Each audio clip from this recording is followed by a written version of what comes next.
All right. Good afternoon, trustees, staff, and member of the public who are joining our November 4th, 2025 Policy and Bylaw Standing Committee meeting. This meeting is called to order.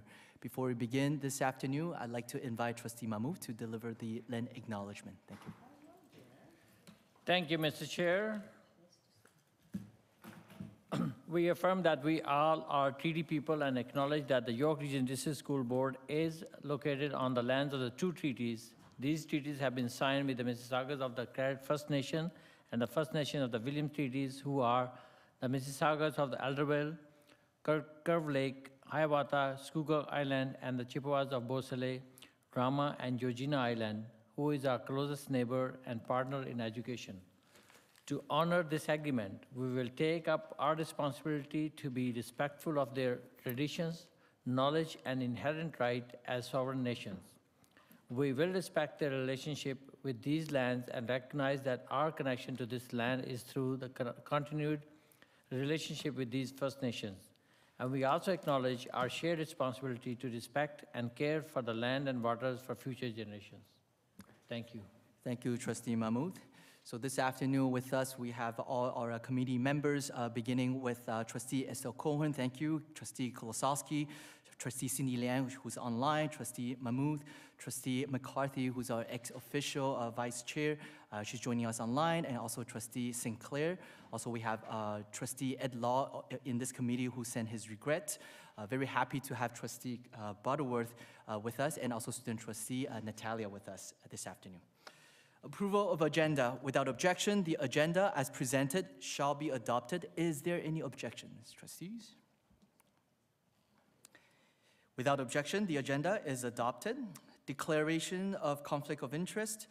At this time, the chair would like to ask any trustee who has a direct personal interest or direct or indirect pecuniary interest in any matters being discussed by the board during this meeting to state the conflict in nature thereof. No. Approval of minutes from the previous meeting.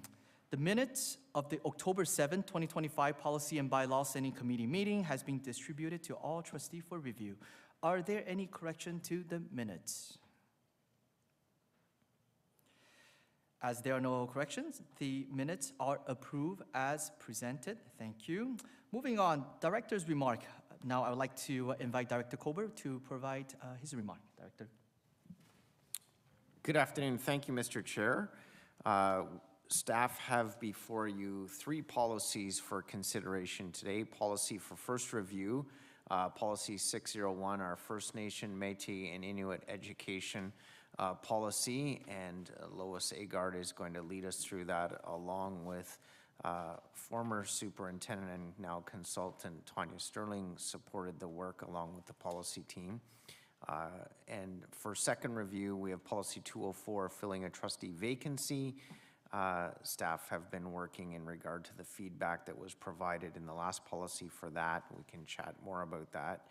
And Policy 240, our human rights and code-related harassment and discrimination, along for second review as well. These are what are before for consideration, and look forward to the dialogue. Thank you, Mr. Chair. Thank you, Director Kober, for the review. Delegations, there are no community delegation before us this afternoon. We'll move into our first policy for the first review. Policy 601, First Nations, Métis, and Inuit education. The chair would like to recognize Policy Officer Daniel Roberto to share the policy for the first review. Daniel? Thank you, Chair Chen, and through the chair, good afternoon, trustees.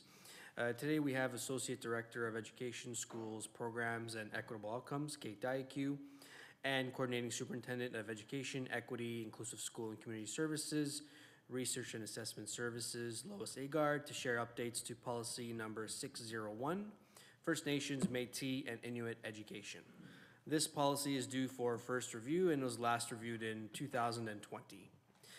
This policy reflects the board's shared vision with the Ontario First Nations, Métis, and Inuit education policy framework, and recognizes the significant historic contributions of First Nations, Métis, and Inuit peoples and their cultures.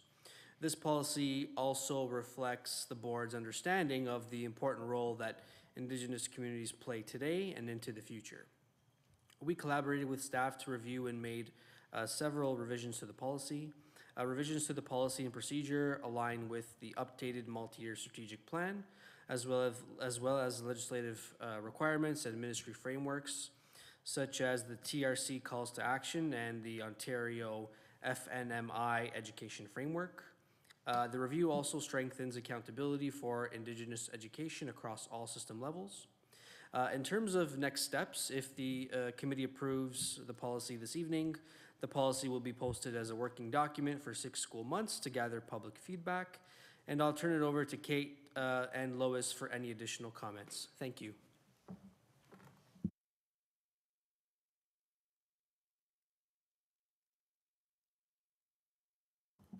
Thank you, Daniel. So the policy reflects our ongoing commitment to reconciliation, inclusive education, and partnership with Indigenous communities. Updates align with the 2024-2027 multi-year strategic plan and include current leadership roles such as the Indigenous trustee and Indigenous student trustee, our relationship with the Chippewas of Georgina Island, First Nation, and a focus on addressing anti-Indigenous racism, Indigenous student achievement, well-being, and data sovereignty. The policy also highlights the importance of Indigenous languages and the role they play in affirming identity and culture in accordance with the Board Policy 285. So this policy will now be up for circulation, and as Daniel chaired, for comments to go around, and we look forward to bringing it back for a second reading.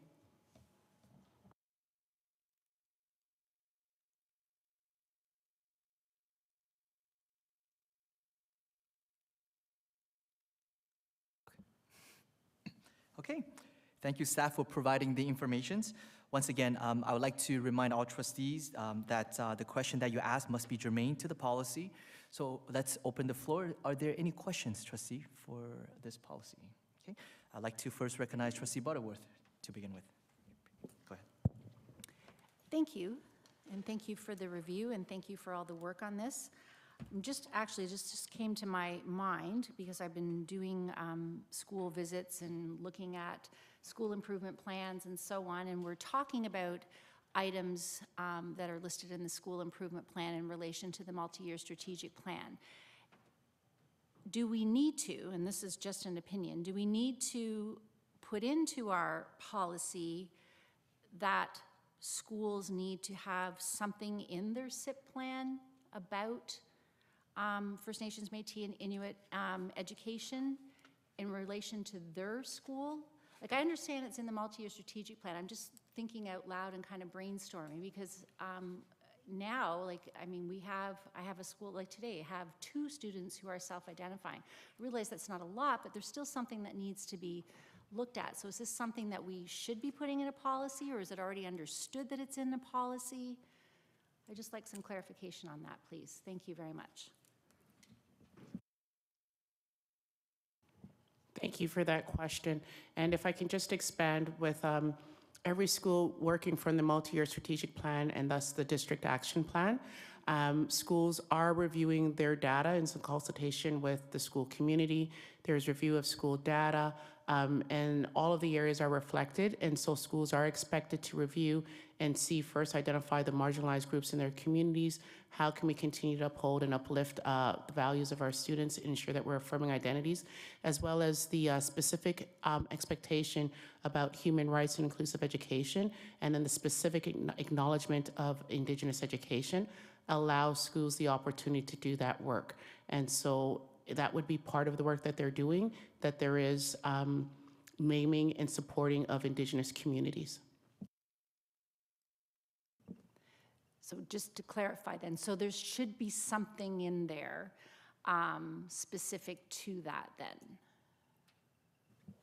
So to further clarify, in regards to this, so the SIP identifies key actions the school is working on, but there's a wide range of focuses for the school. So it might be in the exact naming of what's in the SIP, but it could also be part of that collective work. Ultimately, it is part of the work that every school should be doing.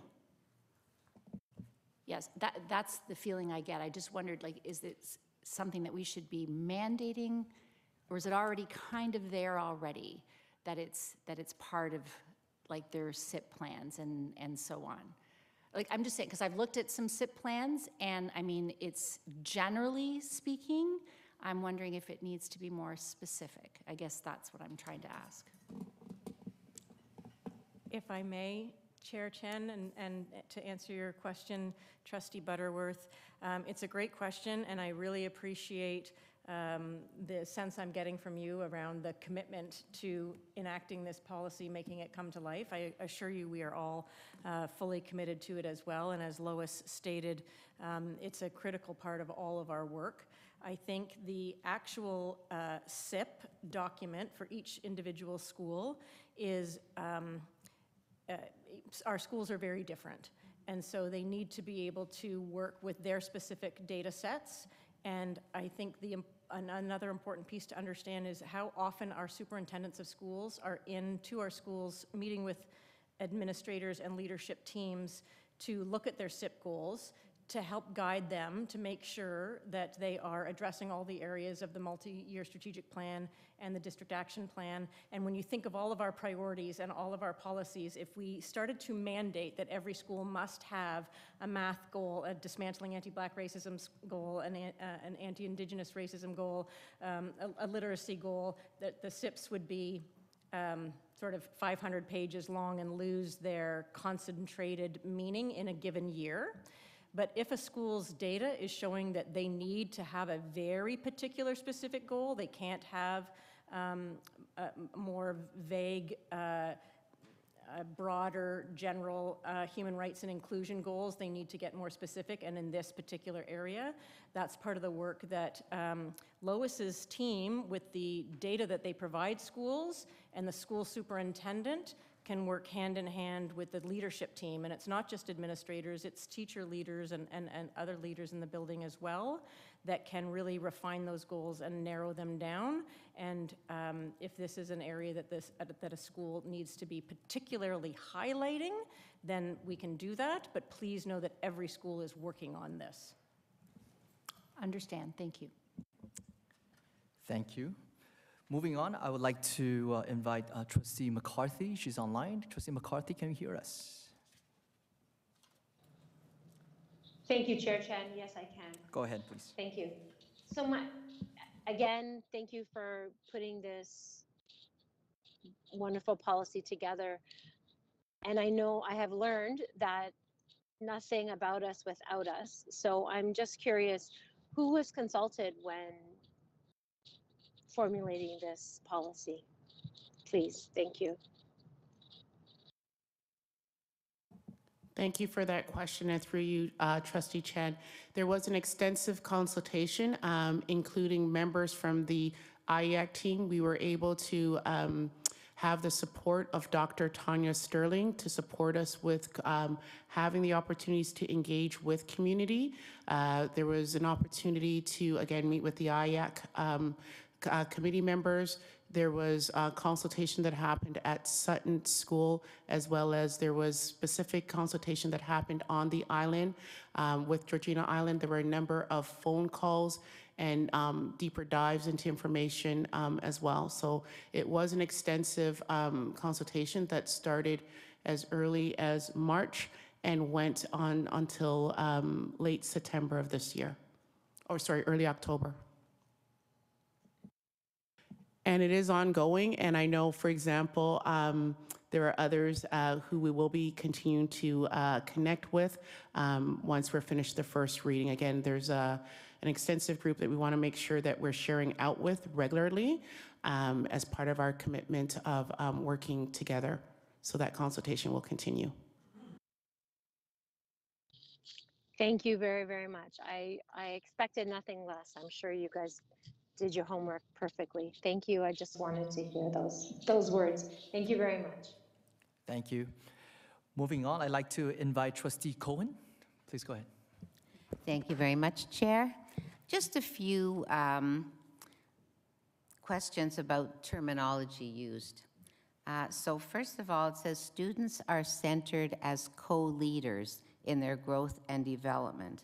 I was just wondering how we do prepare students to be co-leaders. Thank you for that question, and that actually comes from our multi-year strategic plan, that language. And so it's the work that we do in supporting through curriculum, through the various departments, in ensuring that students have, they understand about what it means to be engaged with it, and that they are taking a leadership role in that. So things as starting co-developing, co-planning success criterias, having an opportunity and say in how they will be assessed, so that goes back into our instructional practices. Okay, thank you so much, Lois. There's just another little one here. I don't know if, is that okay? Thank you. This is for my own education. Indigenous students to learn from elders, knowledge keepers, and cultural educators. I've never heard the term knowledge keepers. Can you teach me what that means? Thank you.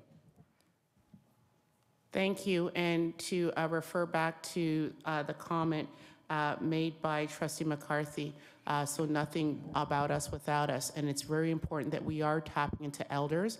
So those are folks who have, you know, in age and experience, are the leaders that folks will go to within the community. There's certainly folks that we as educators seek out their expertise and their wisdom to guide us in the work we're doing.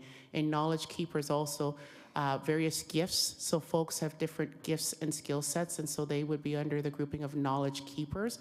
And again, we'd want to make sure that we are tapping into the right folks depending on what it is that we're looking into. It could be something from language, it could be something to how to participate in a ceremony, but there are folks that we go to who are then noted as those knowledge keepers, and ensuring that students have access to culturally responsive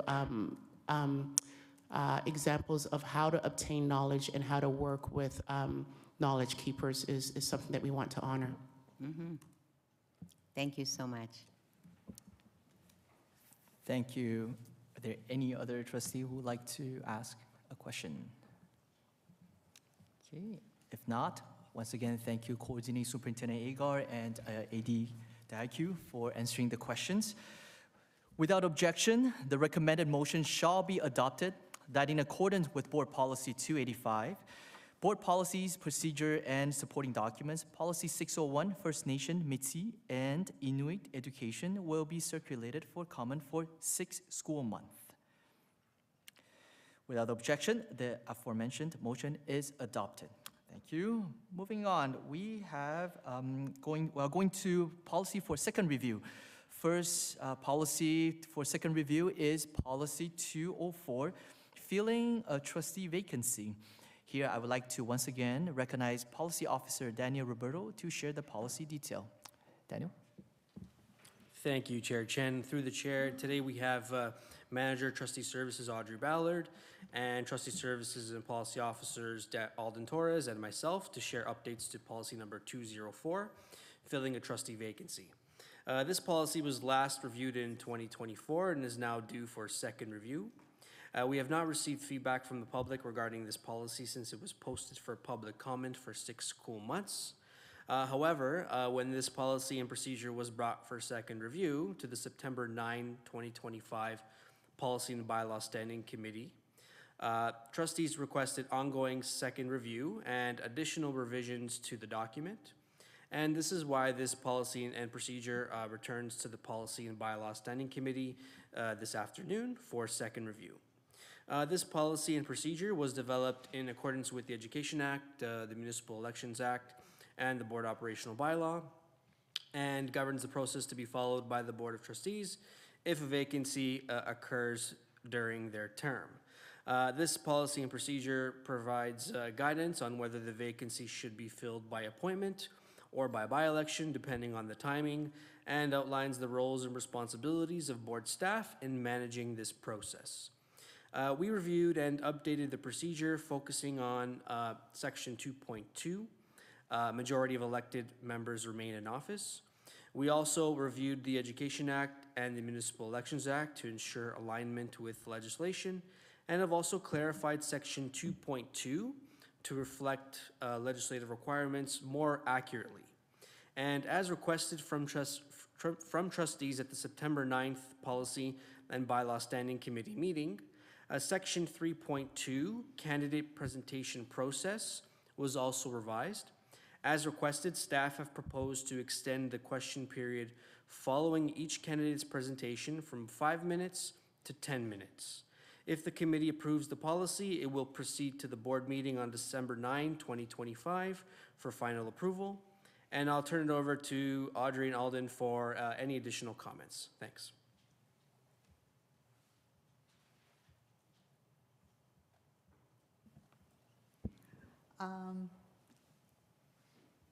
We took into consideration what trustees were requesting, and we've looked at what other areas have done, and we figured that 10 minutes should satisfy the need for clarification to candidates when speaking with them, and I hope that that's sufficient for trustees.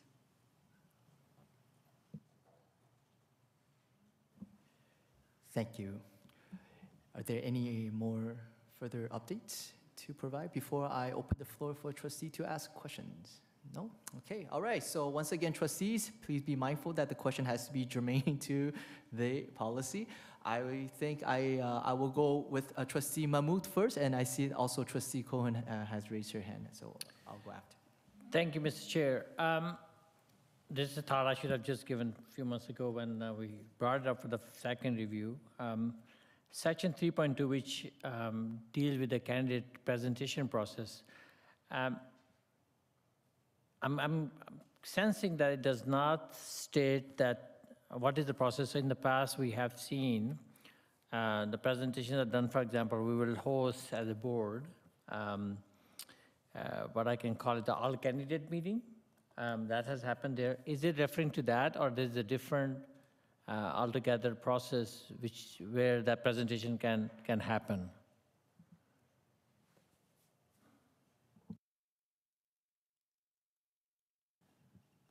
Thank you, Mr. Chair. I will take that question, and I will ask Daniel to contribute. So this is the presentation process that would take place. This is not an all candidates kind of meeting. This is a presentation process. It would be a special meeting here. Presentation would take place for all trustees for consideration. So it's a very singular, focused meeting, which would take place for that to happen. Okay, and if I can, thank you for the explanation. So if I can do a follow-up.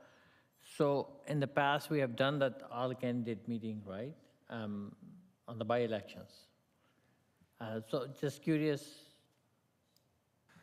So through you, Mr. Chair, so municipalities who host the by-elections may have given an opportunity for a town hall opportunity, or some candidates may have hosted a town hall opportunity, but not from the school district representation. We've never hosted an all candidates.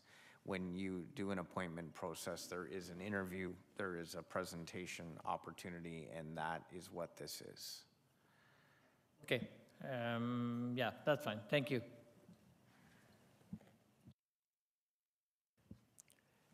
Thank you, trustee Mahmood. I'd like to recognize trustee Cohen for your question. Thank you very much, Chair. I have a couple of questions. One of them has to do with what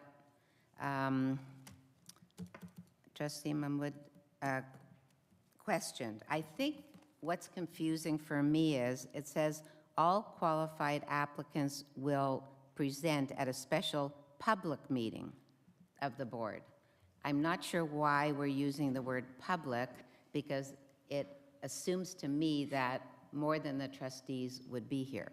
You know, anyone could come in and observe. No, it's referencing a public board meeting. It's referencing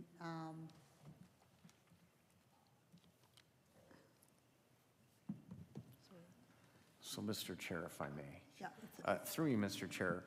So the language of a public board meeting is exactly what it's intended to sound like, is an official Board of Trustees meeting. The meeting would be scheduled and the only agenda item would be the trustee presentations. So it wouldn't be a board meeting that's scheduled where we have, for example, tonight, and agenda item 7 would be a trustee appointment process. It would be a singularly published and advertised public board meeting of an appointment process for the trustee vacancy. That's why the language is inclusive of a public board meeting. So the public knows that all board members would be in attendance in the board setting. Okay, That's, thank you. that's the specific intention of the language. The word public. Yes. Yeah, okay, thank you. And if I may, Mr. Chair, back to Trustee Mahmood's, because as Trustee Mahmood highlighted, you know, in by-elections, there are sometimes all candidate meetings in by-elections, and they're open to the public, but it's not a public board meeting. It has nothing to do with the board or the district. It's a candidates meeting that's open to the public. And that's why the differentiation of the specific language for it in the policy. Hopefully that's helpful. Thank you for that explanation. I understand now. Okay. Do I have time for another one? You still have time, please go ahead. Okay. How and where do we advertise trustee vacancies for a by-election? Thank you. Through you, Mr. Chair, it would be advertised through newspapers or out from the communications department. We would put advertisements in local papers or however the best mode of advertising would be for communities, so that everyone is aware that there would be a process like this. It's not actually it's an appointment for a by-election. It's not a by-election, but it would be done through community papers and places where all people could access, because it's available to anyone to apply if they fall under the agreements of, or the process in the Education Act, which is over the age of 18 and a resident. If they would, like, anyone can apply, it's as long as they qualify under the Education Act, which is over the age of 18, live in the jurisdiction. So they have to, we would advertise to all residents within the region. Does that help? Thank you. Yes, it does. And just to complement Audrey's answer through you, Mr. Chair, is through a robust communication strategy with our communications department. It would go out through all of our schools, all of our communication channels in our municipalities where we're seeking candidates for office. And so we would activate all of those channels of communication as well in the advertisement process for such a trustee vacancy. Thank you. I'll wait till the next one. Thank you. Thank you very much. Perfect. Next, I would like to recognize Trustee McCarthy online. Trustee McCarthy, please go ahead. Thank you, Chair. And thank you for revising the policy a little bit. I think a 10-minute presentation and a 10-minute time for questions would be sufficient. So I appreciate that. Just 2 points of clarification. The first one is, who will be, I understand that it's going to be a public meeting and that there's just one agenda item. So 2 questions. First one is, who is going to be moderating or chairing this meeting? And the second one is, public meeting, meaning it's also open to the public. I do understand it's a one agenda meeting, but are the public free to come and will it be online? Those are my 2 questions, Mr. Chair. Thank you. Thank you, Mr. Chair. Through you to Vice Chair McCarthy. So the answer is yes and yes. It will be open to the public and will be available online. It will be supported by our technical team that make all of our public meetings available online for viewing, and public will be able to attend, yes, and it will be chaired by the chair of the board. And it will just follow the regular meeting procedures and routines that we follow in a regular board meeting with that particular agenda item for that particular meeting. Hopefully that clarifies the question. Yes, yes, thank you very much. I appreciate that. Thank you, Mr. Chair. Thank you. Thank you. Are there any other trustee who would like to ask for the first question or a second round of questions? Yes. Okay. Trustee Cohen, please go ahead for your second question. Thank you. Thank you very much, Trustee McCarthy, because that clarified actually more of what I was asking. That was the gap. Thank you. Okay. I wonder if there could be a little amendment to the 10 minutes, saying that 10 minutes for the question period following the presentation, or additional time, if possible, according to a decision made by the chair of the meeting. Because I'm just thinking, if we only had, if not that many candidates and we had more time and we had more questions, is it possible that we could say, something about the chair could decide on additional time? Just throwing it out there. Thank you. Thank you, Trustee Cohen. I'd like the Director Colbert to answer that question for you. Thank you, Mr. Chair. Through you to Trustee Cohen. The answer is we can do that without an amendment to the policy. So at the particular meeting, at any moment in the meeting, a motion could be made for extending the time or adding additional time for a particular discussion item based on what is before in the policy. And so as long as there is the majority of trustees that would be in favor of that, it absolutely could be extended. And we've had that on countless times. We have in our bylaw where a meeting must end at a particular time, and we've had countless times where we've had a motion to extend the meeting and go beyond the time frame allotted. And so when this particular opportunity arises, if we feel the discussion needs more time, we are able to extend it through a motion and just carry on with the discussion. Thank you. Thank you, Director Colbert, for answering that question. Well, I'll be very happy to see a lot of candidates coming, applying. That means the public cares about the role of the trustee. So if there are no other trustees who would like to ask questions, without objection, the recommended motion shall be adopted, that in accordance with Board Policy 285, Board Policy Procedures and Supporting Document, Working Document Policy 204, filling of trustee vacancy will be forwarded to December 9th, 2025 board meeting for final approval. And without objection, the aforementioned motion is adopted. Thank you, trustees. Moving along is Policy 240-240, Human Rights, Code-Related Harassment and Discriminations. Here, I would like to once again recognize Policy Officer Daniel Roberto to share the policy for second review. Daniel? Thank you, Chair Chen. Joining us to share updates to policy number 240, Human Rights Code-Related Harassment and Discrimination, is Senior Human Rights Advisor Chloe Lester. This policy was last reviewed in 2024 and is now due for second review.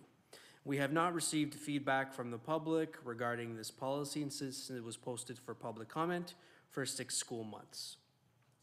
And this policy and procedure affirms that all persons are entitled to work and learn in an environment that promotes human rights, dignity, equity of opportunity, and is free from discrimination and harassment. This policy applies to all board community members, including but not limited to trustees, committee members, employees, students, parents and guardians, permit holders, vendors, the board service providers, any contractors, volunteers, and visitors, and all other persons who are invited to or who work on board property. We reviewed the policy and made several changes since last reviewed. For example, revisions streamlined and clarified the complaints resolution process. As you can see, the definition section was expanded and language was revised to include the terms investigator and designated manager to encourage resolving human rights incidents in any area of the board in accordance with the Ontario Human Rights Code. If the committee approves this policy, it will proceed to the board meeting on December 9, 2025 for final approval. And I'll turn it over to Chloe for any additional comments. Thank you.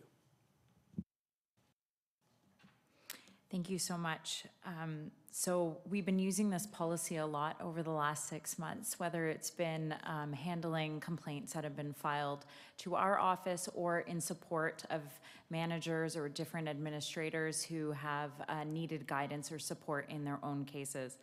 What we realized with this policy is that it was very centered around the Human Rights Office, handling all complaints within YRDSB. And yet we know that all levels of the boards are handling complaints, including principals and superintendents, as well as human resources services.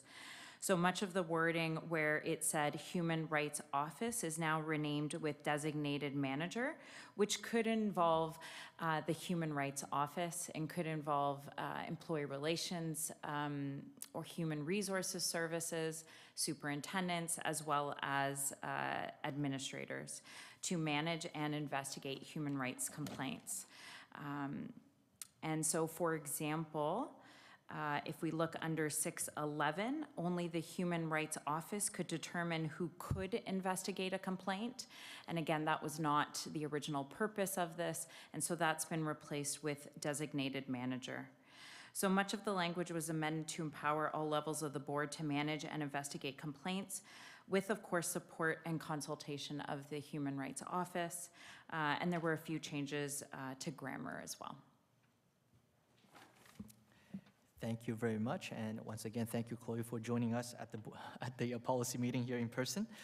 So once again, trustees, do we have any questions? Okay, Trustee Cohen, please go ahead. Thanks, Chair. I just have a few questions here.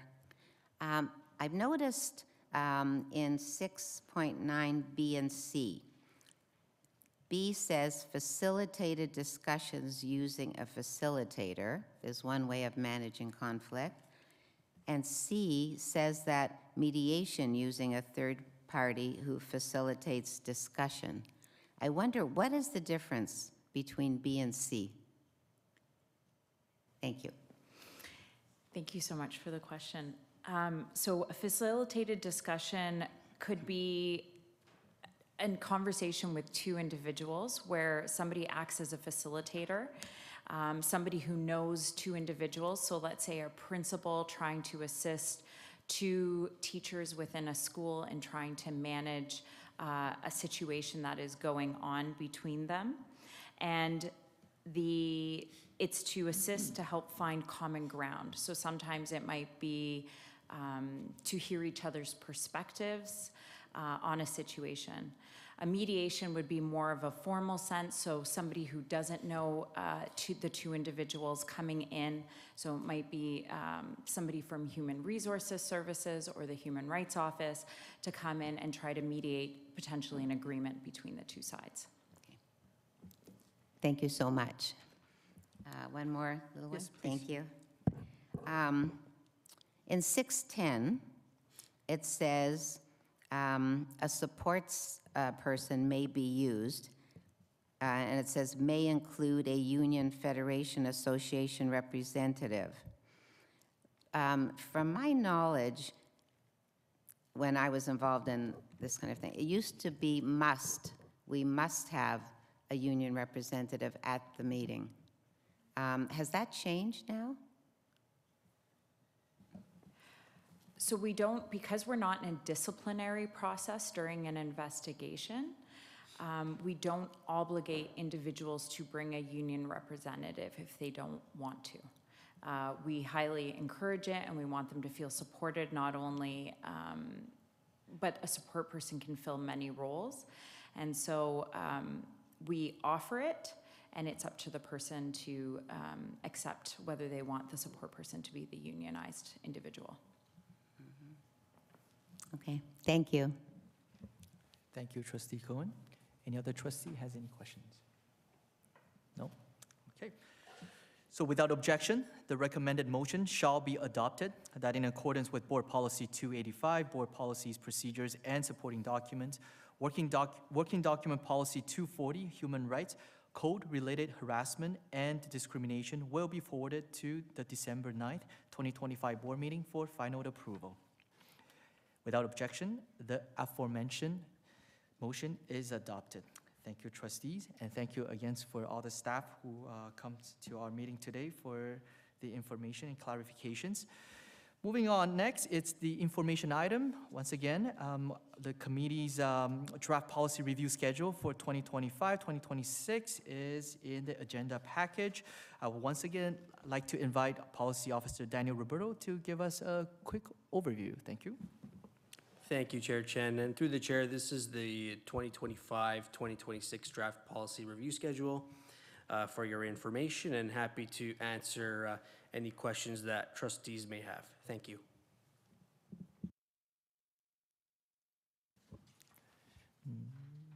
Nope. Okay, well, thank you very much. All right.